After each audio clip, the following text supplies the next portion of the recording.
வாகனத்தின் கண்ணாடிகள்.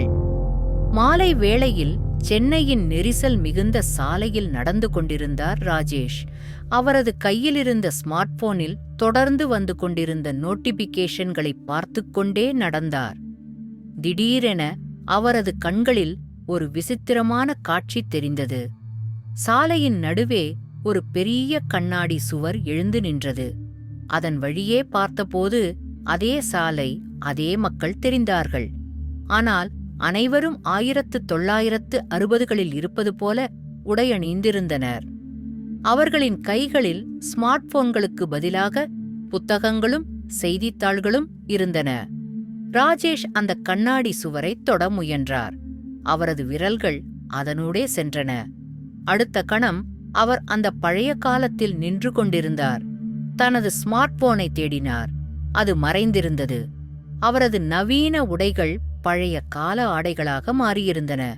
என்ன நடக்கிறது என்று குழம்பிய அவர் அருகில் இருந்த ஒரு சிறுவனிடம் கேட்டார். இன்று என்ன தேதி? ஜூலை 15, 1965 ஐயா என்றான் சிறுவன். ராஜேஷ் அதிர்ச்சியுடன் சுற்றுமுற்றும் பார்த்தார். பழைய மாடல் கார்கள், டிராம் வண்டிகள், வண்ண வண்ண போஸ்டர்களுடன் திரையரங்குகள் எல்லாமே அவருக்கு புதிதாக இருந்தது.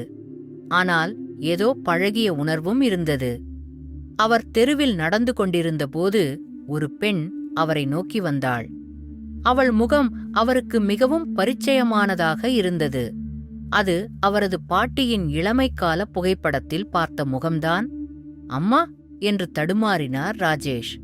அந்த பெண் புன்னகைத்தாள். நீங்கள் யார்? என்னை எப்படி அறிவீர்கள்? ராஜேஷால் பதில் சொல்ல முடியவில்லை. அவர் மீண்டும் கண்ணாடி சுவரை தேடினார்.